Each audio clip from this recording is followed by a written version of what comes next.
Bismillahirrahmanirrahim. Assalamualaikum warahmatullahi wabarakatuh. Alhamdulillahirabbil alamin. Wassalatu wassalamu ala nabiyyina Muhammadin wa ala alihi wa ashabihi wa man tabi'ahum bi ihsanin ila yaumiddin. Asyhadu an la ilaha illallah wahdahu la syarika lah wa asyhadu anna Muhammadan abduhu wa rasuluhu la nabiyya ba'dah. Alhamdulillah, segala puji hanya milik Allah Subhanahu wa ta'ala, di mana Dia telah memberikan kepada kita semuanya nikmat yang begitu banyak. Dan di antara kenikmatan-kenikmatan yang telah Allah Subhanahu wa ta'ala berikan kepada kita semua, Pak Bu, adalah nikmat iman, nikmat Islam, nikmat sehat, dan kita bisa kembali mempelajari ayat-ayat Al-Quran, hadis-hadis Nabi Sallallahu Alaihi Wasallam di salah satu rumah-rumah Allah Subhanahu Wa Taala yang kita cintai ini. Dan alhamdulillah kita sudah sampai ke hadis keberapa? 10, Masya Allah. Kita sudah belajar 10 hadis, Pak Bu. Kira-kira dari 10 hadis yang kita pelajari, Pak Bu, itu sudah ada yang kita hafalkan nopo dereng? Dereng, ya.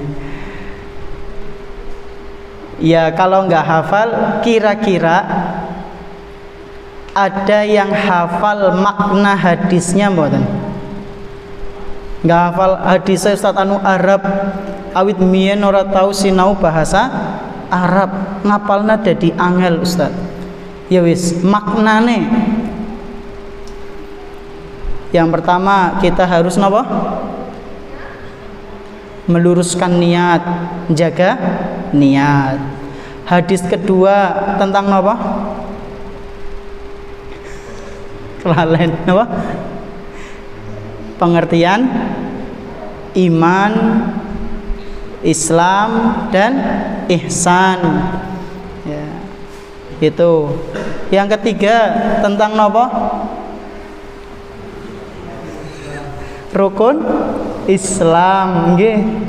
Nah, sing penting ya minimal ngerti maknane, Pak Bu. Jangan sampai kajiannya rampung, ilmune ya rampung. Eman-eman, nggih. Eman-eman. 4, napa cobi? Hadis keempat tentang apa? Tentang penciptaan manusia, ya. Bagaimana manusia itu ditakdirkan oleh Allah Subhanahu wa ta'ala demikian, demikian, dan demikian. Yang kelima tentang apa? Tidak boleh melakukan suatu ibadah tanpa contoh dari agama, dari Nabi Sallallahu Alaihi Wasallam, ya. Terus yang keenam apa? Menjauhi perkara-perkara syubhat, ya. Menjalankan perintah, menjauhi larangan, dan kita harus menghindari hal-hal syubhat. Hal-hal syubhat itu adalah hal-hal yang samar, masih membingungkan hukumnya. Terus yang ketujuh tentang apa? Agama adalah nasihat, ya. Yang kedelapan, 8 apa, Pak? Napa? Haramnya darah seorang muslim. Kita anu judule. Baca napa? Baca judule nang buku. Terus yang ke-9 apa? Ya. Jauhi hal-hal yang nah, jalankan semua yang mampu. Terus yang ke-10 tentang hal-hal yang baik, ya. Nah, sebisa mungkin ya minimal kita tahu makna isi dari kandungan hadis niku Pak Bu. Salawat dan salam semoga senantiasa tercurah limpahkan kepada Nabi kita yang tercinta, Nabi Muhammad sallallahu alaihi wasallam beserta keluarganya, para sahabatnya dan umatnya yang senantiasa mengikuti sunnah-sunnah beliau hingga hari akhir. Nah, jamaah rahimani wa rahimakumullah, insyaallah kita akan melanjutkan mengenai hadis yang ke-10 ini, dan kita masuk ke beberapa faedah. Bagi yang punya bukunya atau PDF-nya bisa menyimak di halaman 138 ya. Baik, tafadhol, Iqra hadisnya dulu, baca hadisnya dulu. Bismillahirrahmanirrahim. Alhamdulillahirabbil alamin. Wassalatu wassalamu ala nabiyyina Muhammadin wa ala alihi wa sahbihi wa man tabi'ahum bi ihsan. Amma ba'du. Allahumma ighfir lana wa li walidayna wa li mashayikhina wa li asatidatina wa li jami'il muslimin amin. Qala fadilatu Syekh Abu Zakaria Yahya bin Sharaf bin Hasan bin Husain An-Nawawi rahimahullah ta'ala. Al-hadits al-ashir an Abi Hurairah an Abi Hurairah radhiyallahu anhu qala qala Rasulullah sallallahu alaihi wasallam ayyuhan nas inna Allah tayyibun la yaqbalu illa tayyiban wa inna Allah amara al-mu'minina bima amara bihi al-mursalin faqala ya ayyuhar rusul kulu min at-tayyibati wa'malu salihan inni bima ta'maluna 'alim. وقال تعالى يا أيها الذين آمنوا كلوا من طيبات ما رزقناكم ثم ذكر الرجل يطيل السفر أشعث أغبر يمد يديه إلى السماء يا ربي يا ربي ومطعمه حرام ومشربه حرام وملبسه حرام وغذي بالحرام فأنى يستجاب لذلك رواه مسلم. Naam, jazakallahu khairan. Jadi hadis yang ke-10 ini sudah kita bahas kemarin secara ringkas, yaitu mengenai hal-hal baik ya. Bahwasanya Allah Subhanahu wa taala itu memiliki nama At-Thayyib. Thayyib niku artinya apa? Baik. Allah itu maha baik dan Allah itu tidak menerima kecuali yang baik-baik. Kemudian kata Nabi sallallahu alaihi wasallam, para rasul dan orang-orang yang beriman mereka itu sama-sama diperintahkan oleh Allah Subhanahu wa taala. Di antara bentuk perintah yang sama niku napa Pak Bu? Memakan makanan yang baik-baik. Ya ayyuhar rusul kulu minat thayyibat. Wahai para rasul, kalian makanlah makanan-makanan yang baik. Begitu pula dengan orang-orang yang beriman, diperintahkan oleh Allah Subhanahu wa taala untuk makan yang baik. Ya ayyuhalladzina amanu kulu min thayyibati ma razaqnakum. Kalian makanlah makanan-makanan yang baik yang telah aku berikan rizki untuk kalian ya, yang telah aku rizkikan untuk kalian. Kemudian di akhir hadis Nabi sallallahu alaihi wasallam membahas tentang orang yang berdoa tapi tidak dikabulkan. Kenapa tidak dikabulkan? Karena dia mengonsumsi sesuatu yang haram. Pakaiannya haram, makanannya haram, minumannya haram. Gimana doanya mau dikabulkan?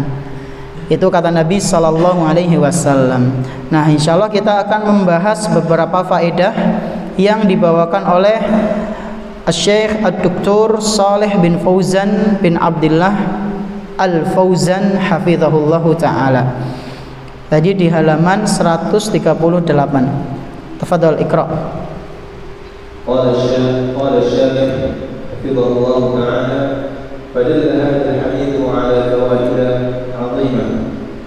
الفائدة الأولى أن العباد كلهم مأمورون، الأنبياء والملائكة والرسل والمؤمنين وكل الخلق مأمورون ومنهيون، فلا أحد يحدث شيئا في دين الله من عند نفسه أبدا ولا يقبل الله ذلك. Nah, faedah yang pertama atau pelajaran yang pertama yang bisa kita ambil dari hadis yang ke-10 ini, Pak Bu, kata beliau, annal ibada kullahum ma'murun, seluruh hamba itu mendapatkan perintah dari Allah Subhanahu wa taala. Seluruh hamba. Pertanyaannya, hamba Allah sih siapa saja? Nabi, malaikat. Ya, nabi itu termasuk jenis apa? Manusia. Berarti nabi, orang yang beriman, laki-laki, perempuan, itu diperintahkan mendapatkan apa? Perintah untuk melakukan sesuatu yang Allah perintahkan. Manusia. Terus hamba Allah yang lain apa? Malaikat. Napa malih? Jin. Napa malih? Hewan. Iya. Hewan itu diperintahkan oleh Allah Subhanahu wa taala. Kemudian yang lainnya apa? Tumbuh-tumbuhan, gunung, benda-benda mati, itu semua adalah makhluk, sesuatu yang diciptakan, ya. Dan mereka semua bertasbih kepada Allah Subhanahu wa taala, Pak Bu. Sedangkan kita itu tidak mengetahui bagaimana mereka bertasbihnya. Semuanya kullahum ma'murun, semuanya itu mendapatkan perintah dari Allah.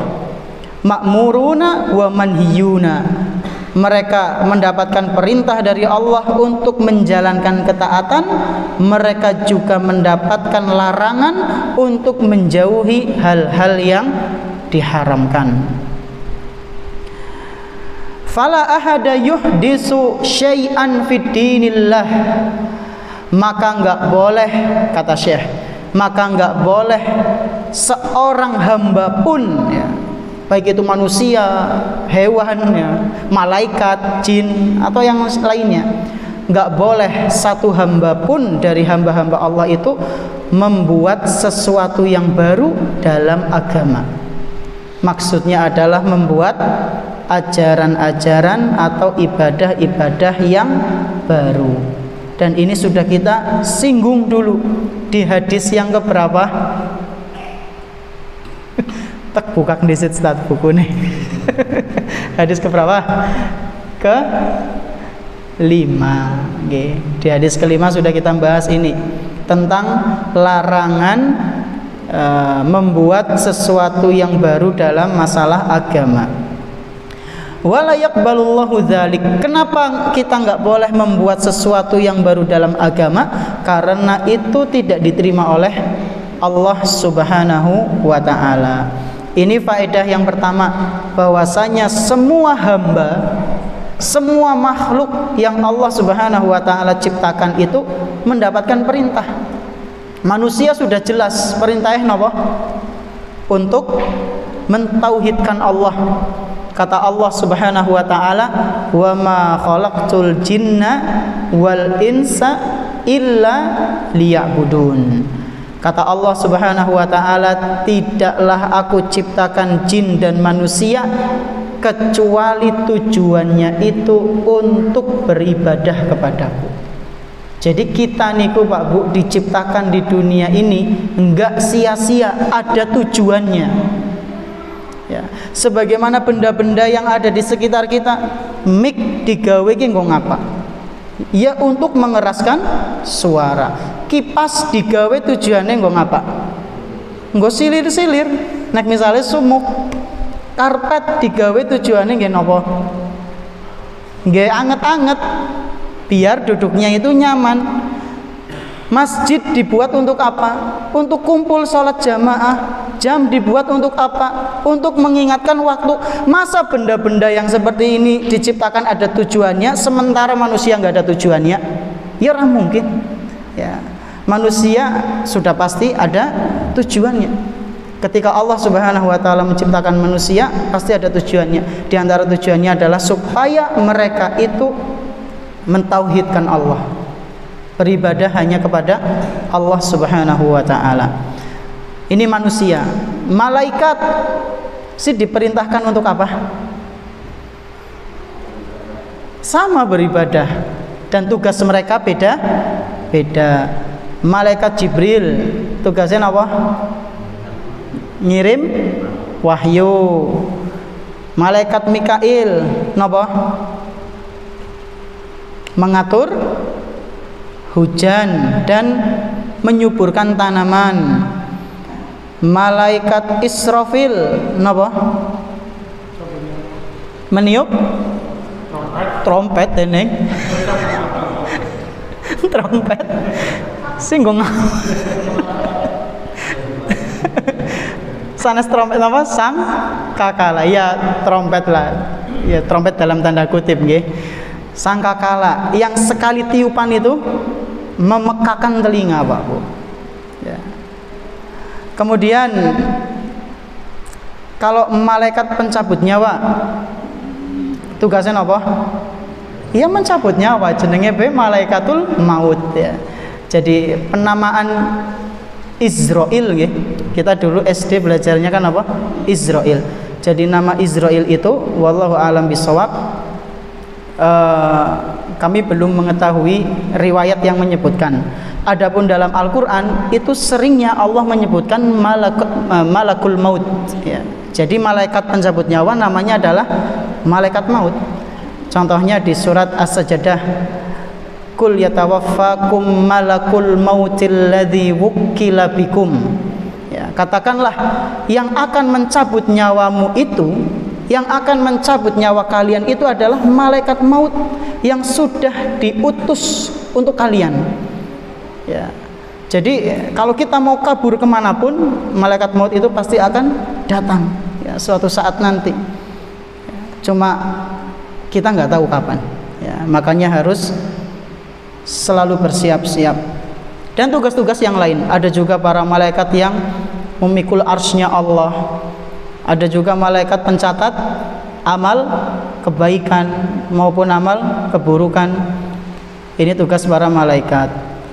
Nah, kemudian faedah yang kedua, tafadhal Iqra. Al-faedah tsaniyah bil hadits dalil 'ala ibahati at-thayyibat wa hiya al-mubahat wal mustahadat allati abahaha Allah subhanahu wa ta'ala li 'ibadihi.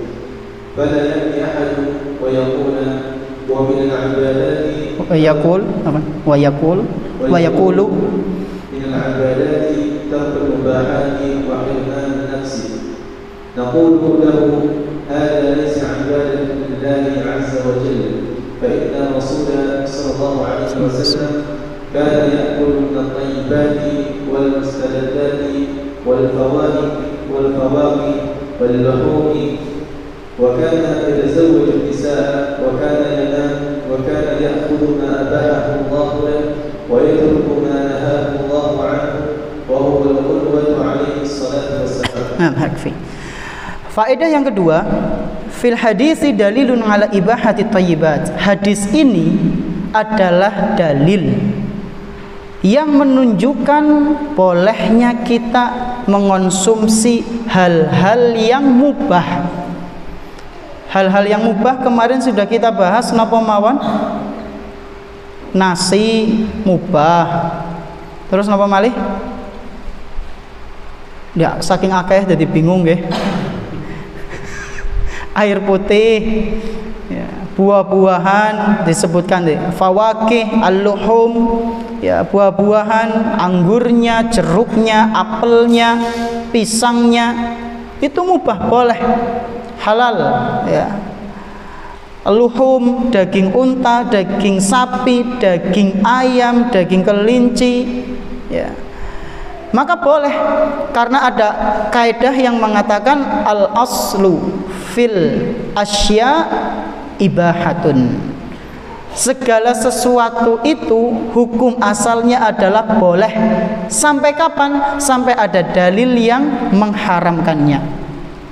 Dalilnya ya, yang mengatakan segala sesuatu yang Allah ciptakan boleh di muka bumi ini di firman Allah Subhanahu wa taala pada surat Al-Baqarah. Gimana? Waladzi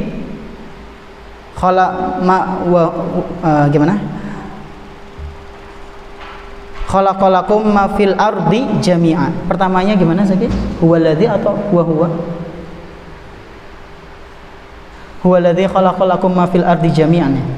Nah, bahwasanya Allah Subhanahu wa taala berfirman, ya, dialah yaitu Allah Azza wa Jalla yang menciptakan segala sesuatu di muka bumi yang ada di muka bumi ini untuk kalian semuanya. Jadi hukum asalnya segala sesuatu di muka bumi ini napa Pak Bu? Boleh. Sampai kapan sesuatu itu boleh? Sampai ada dalil yang menunjukkan bahwasanya itu haram, maka sudah nggak boleh. Ya, misal niki, saya minum air putih. Kan kita belum tahu hukumnya, nggih. Belum tahu hukumnya. Dan ini perkara dunia. Air putih ini perkara dunia. Maka selama belum ada dalil yang menunjukkan air putih ini haram, kita boleh meminumnya. Bismillah, minum. Tapi kalau misal niki, ada dalil dari hadis, ada dalil dari Al-Quran yang menunjukkan air bening itu haram, maka pada saat itu pula air bening ini nggak boleh diminum. Kenapa nggak boleh? Karena ada dalil. Lah tadi kenapa minum? Karena kita belum tahu dalilnya. Itulah maksud bahwasanya hukum asal apa saja yang ada di muka bumi ini itu apa? Mubah. Nah, kemudian ada sebagian kelompok yang salah dalam menerapkan kaidah, Pak Bu. Di sini kata Syekh Al-Fauzan hafizahullah, beliau mengatakan, "Fala ya'ti ahadun wa yaqulu minal ibadati tarkul mubahat." Ada sebagian kelompok yang mengatakan bahwasanya meninggalkan hal-hal yang mubah itu termasuk ibadah. Ya. Meninggalkan hal-hal mubah itu termasuk ibadah. Memang ada yang seperti itu, meninggalkan sesuatu yang halal dan dia menganggap itu adalah ibadah.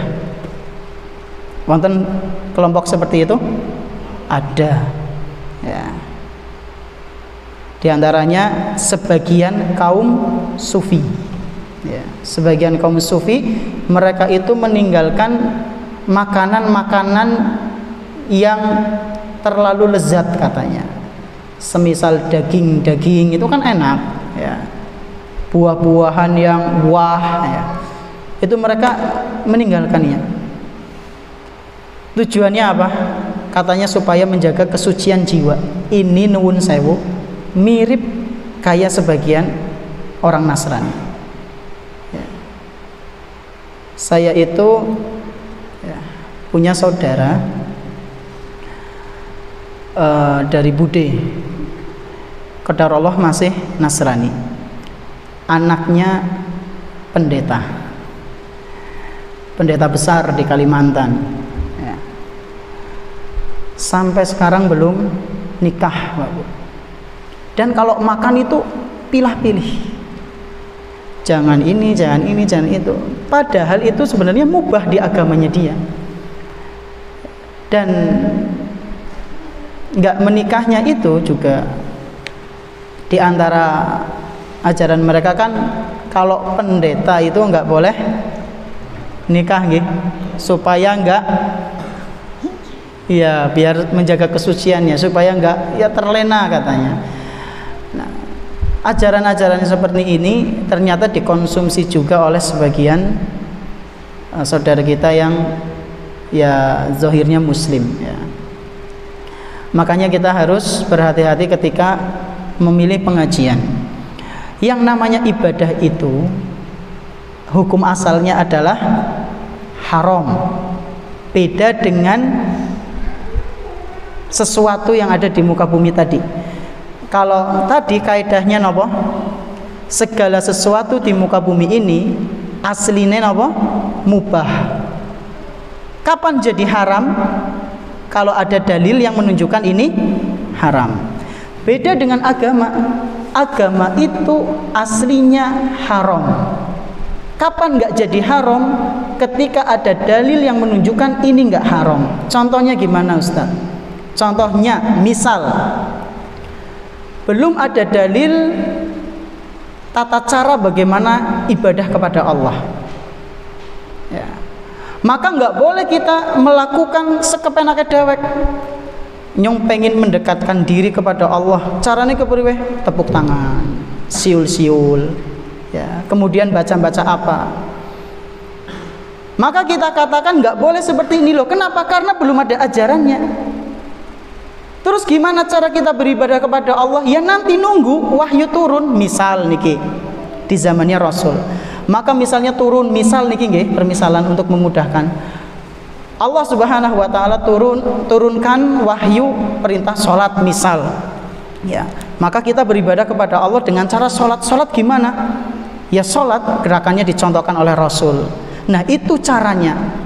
Kita tahu dari mana? Dari wahyu yang Allah turunkan kepada Nabi Muhammad SAW.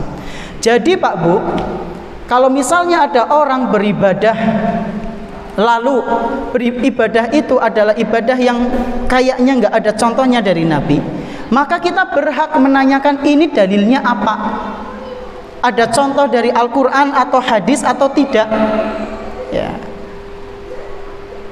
Bukan malah kemudian diteruskan kalau misalnya nggak ada Al-Quran dan hadis yang mencontohkan. Dan keliru juga kalau misalnya ada orang beribadah tanpa adanya dalil, lalu dia mengatakan endi dalile sing larang, ini keliru. Ya. Jadi misal ada si fulan A salat subuh 4 rakaat. Salat subuh berapa rakaat? 4. Lalu kita mengatakan salat subuh ke 2 rakaat aja 4. Endi dalile sing larang, jenengan arep nggolet ngasih uwanen ya ora bakal ketemu. Paham? Dalil yang melarang sholat subuh 4 rakaat tidak akan ketemu Pak Bu. Kenapa? Karena kaedahnya sesungguhnya agama ini asalnya itu haram, nggak boleh sekarepe dewek, ya. Makanya kalau beribadah itu harus menggunakan dalil, karena nggak boleh kita beribadah sekarepe dewek, begitu. Ini mengenai masalah ibadah Pak Bu. Jadi jangan sampai kita beribadah seenaknya sendiri. Nah, kemudian di sini Syekh mengatakan, naqulu lahu hadza laisa ibadatan lillahi azza wa jalla, bahwasanya meyakini meninggalkan hal-hal yang mubah itu termasuk ibadah adalah pendapat yang keliru. Bukan termasuk syariat dari Allah Subhanahu wa taala. Kenapa? Fa innar Rasulullah sallallahu alaihi wasallam kana ya'kulu minat thayyibati wal mustaladzati. Karena Rasulullah sallallahu alaihi wasallam dahulu memakan makanan yang enak, memakan makanan yang mubah, yang diperbolehkan. Rasul makan buah, Rasul makan daging, ya. Wa kana yatazawwajun nisa, dan di antara hal yang mubah, ya, adalah menikahi wanita. Bahkan menikah itu bisa menjadi 5 hukumnya Pak Bu. Bisa wajib, bisa sunnah, mubah, makruh, haram, ya. Tapi kita bukan lagi bahas fikih. Panjenengan coba tanya ke Ustadz Aji, kapan nikah jadi wajib Ustaz? Sunnah kepriwe kapan, ya? Mubah kapan, makruh, haram itu bagaimana keadaannya ketika seseorang keadaannya makruh atau haram dalam menikah? Panjenengan coba tanyakan. Jadi menikah itu juga termasuk perkara yang dilakukan oleh Nabi Sallallahu Alaihi Wasallam.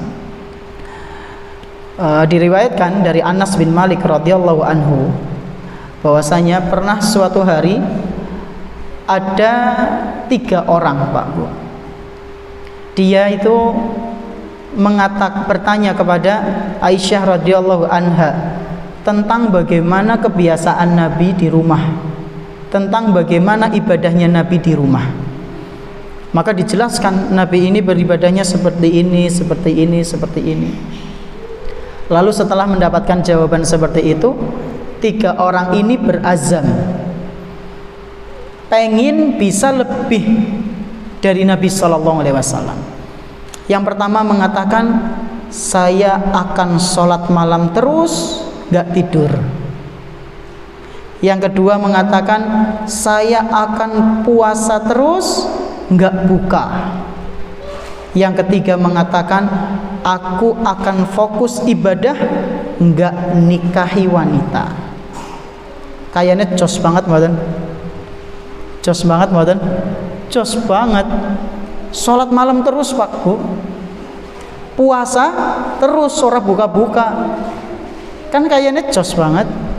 Orang nikah ya, fokus ibadah, padahal nikah itu ibadah ya. Kayaknya sih jos, tapi ternyata tidak jos.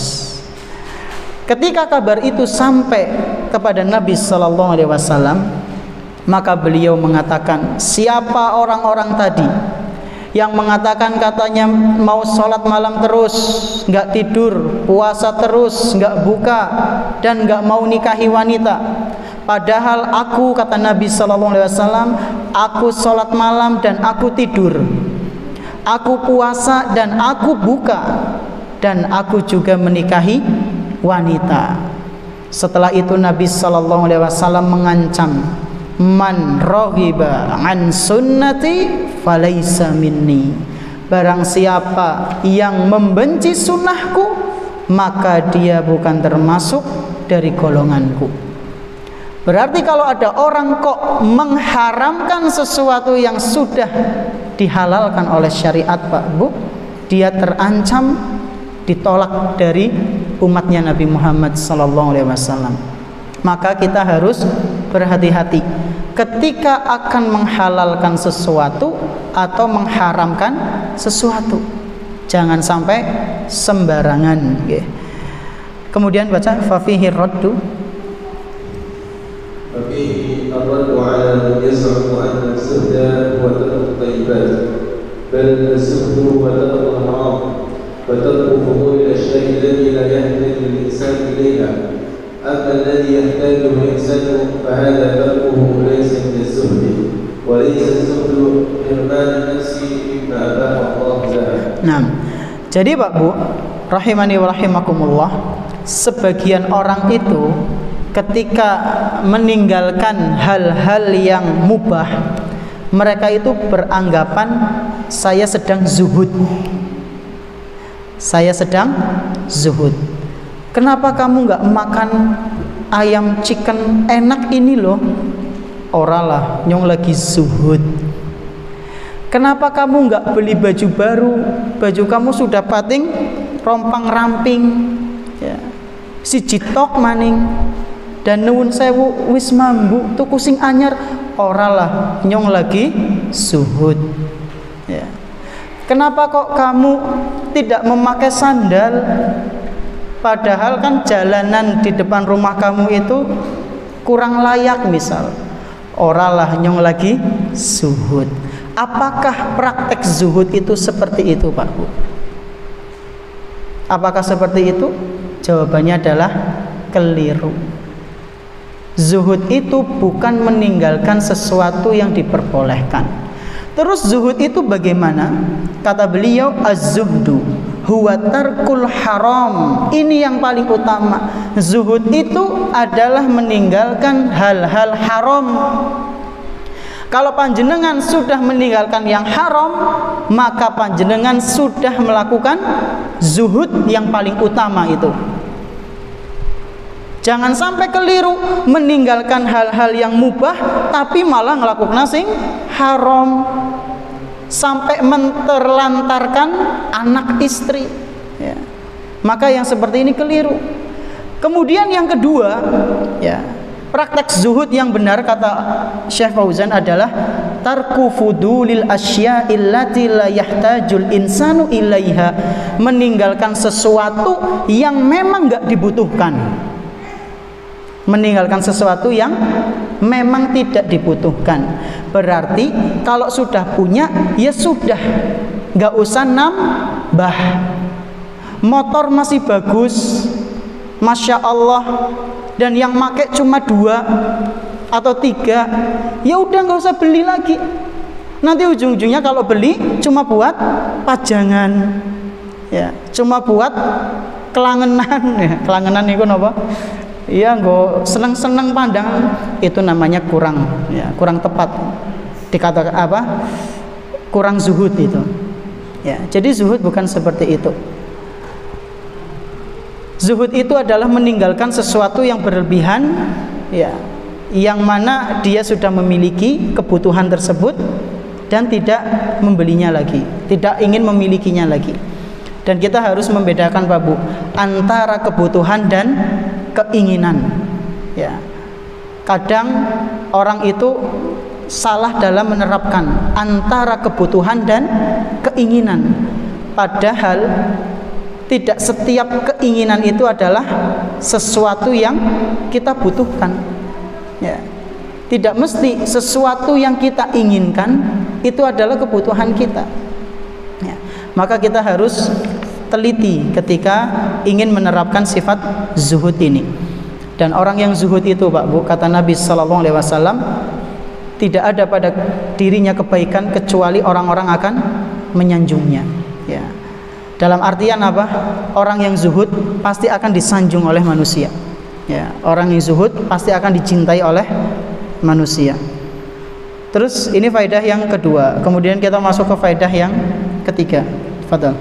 Al-faedah tsaniyah fihi dalilun 'ala anna ad-du'a la yuqbal illa idza tawaffarat fi ad-da'i asbab al-ijabah wa intafat mawani' al-ijabah. Nah, faedah yang ketiga kata Syekh hafizahullah taala, fihi dalilun 'ala anna ad-du'a la yuqbalu illa idza tawaffarat fi ad-da'i asbabul ijabah. Seorang hamba yang berdoa kepada Allah dan pengen dikabulkan doanya, maka hendaknya dia memperhatikan syarat-syaratnya atau ya adab-adabnya. Jadi kalau kita pengen doa kita dikabulkan, Pak Bu, maka perhatikan adab-adabnya. Di antara adabnya nopo kemarin? Mengangkat tangan, kemudian mengucapkan asmaul husna. Dan asmaul husnanya ini sebisa mungkin sesuai dengan hajat kita.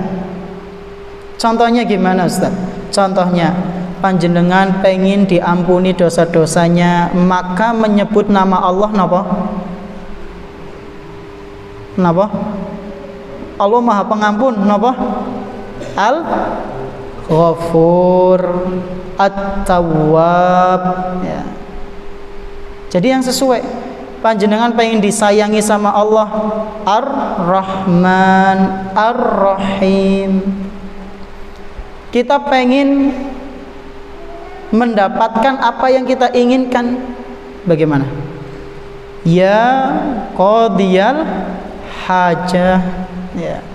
Wahai zat yang menunaikan hajat, bisa mengabulkan, ya. Yang sesuai dengan apa? Sesuai dengan keperluan kita. Itu diantara adabnya, Pak Bu.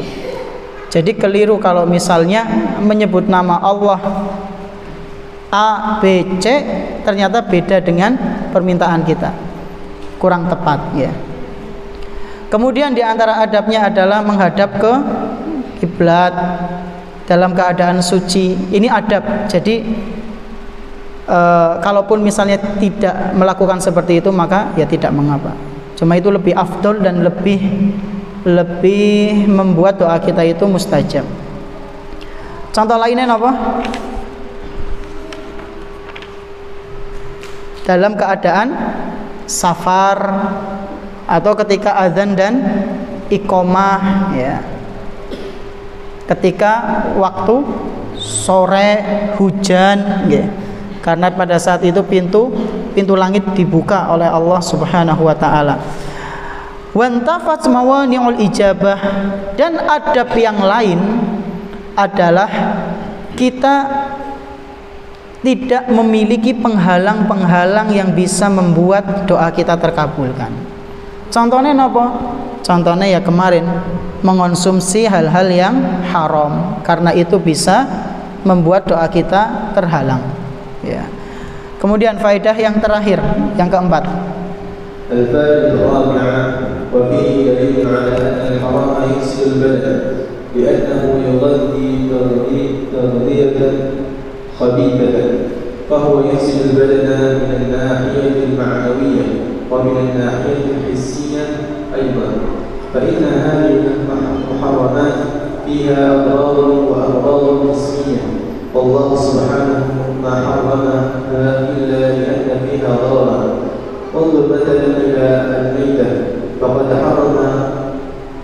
حرمها تعالى لما فيها من أضرار وأمراض وكذلك الخمر والمخدرات والدخان والإلقاء كلها أضرار جسمية وأضرار دينية وليس للمعتاد فيها مصلحة البتة. Nah, hasbuk. Faedah yang terakhir di sini Syekh Al-Fauzan hafizahullah taala menyebutkan bahwasanya segala hal yang diharamkan oleh syariat, Pak Bu, itu pasti merusak tubuh. Jadi setiap yang Allah haramkan, setiap yang Rasulullah sallallahu alaihi wasallam haramkan, itu pasti ada keburukan di situ. Jadi nggak mungkin Allah mengharamkan sesuatu nggak ada alasan di situ. Ya. Nggak berbahaya untuk hambanya, nggak mungkin. Ya. Pasti ada sesuatu yang berbahaya. Nah, kata Syekh, annal harama yufsidul badan. Sesungguhnya sesuatu yang haram itu bisa merusak badan. Ya. Baik itu yang maknawiyah maupun hissiyah, yang jasmani maupun rohani, kata Syekh. Ya, kalau rohani ya bisa menjadi malas ibadah, menjadi gampang mudah melakukan dosa. Kalau jasmani ya bisa penyakit-penyakit berat gitu. Makanya kata beliau di sini kemudian beliau ngasih contohnya niki nggih. Nuwun sewu niki. Beliau ngasih contohnya, undur masalan ilal maitah faqad harramaha ta'ala lima fiha min adrarin wa amrad. Lihatlah sekarang ke bangkai. Bangkai itu adalah sesuatu yang diharamkan oleh Allah. Kenapa? Karena orang yang makan bangkai itu pasti bisa kena penyakit. Ya. Kemudian wa kadzalikal khamru, contoh lainnya seperti khamr, wal mukhaddirat, dan ganja, wa dukhan, dan rokok. Ini menurut Syekh Al-Fauzan. Beliau berarti mengharamkan rokok. Wal qat, narkoba, ya. Kulluha adrarun jismiyatun. Semuanya itu merusak badan, wa adrarun diniyatun, dan itu bisa merusak agama. Wa laisa lil ibadi fiha maslahatun albattah.